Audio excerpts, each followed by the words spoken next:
What is the Club of Rome? You can turn back now, or learn the stuff they don't want you to know.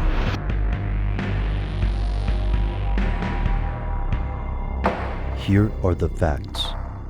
According to its website, the Club of Rome was created in 1968. It was intended to be an informal association of independent leading personalities from politics, business, and science, sharing a common concern for the future of humanity and the planet.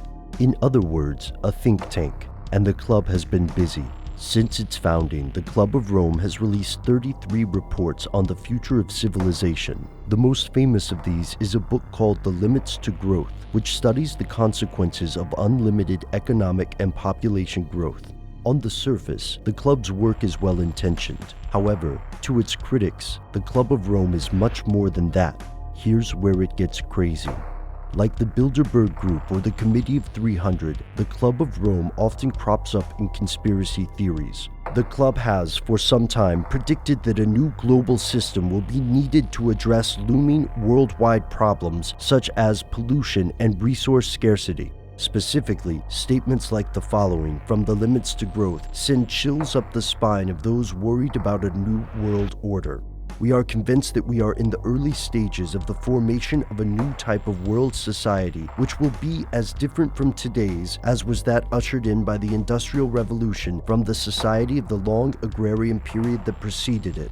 In the decades since its publication, this book has fueled numerous theories as well as accusations from critics. For example, Lyndon LaRouche has accused the Club of Rome of masterminding an anti-growth conspiracy that hinges on the spreading of false and alarmist news about climate change. Often, the dire predictions of their most famous book are used as evidence, but how well has The Limits to Growth predicted the future? In a 1997 article, The Economist notes that the Club of Rome made woefully incorrect predictions about oil shortages by 1990, and additionally was wrong about silver, tin, uranium, natural gas, and more.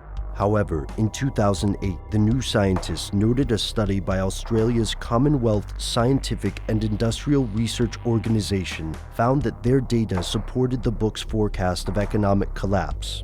Predicting the future is a tricky thing, and history is rife with stories of incorrect guesses about everything from the end of the world to the fall of humanity. According to LaRouche and others, however, the Club of Rome is more than just a think tank. It is an integral part of something the world's leaders don't want you to know. The Club of Rome encourages global debate in order to set in motion actions that by the middle of the century will ensure a more secure, equitable and prosperous world.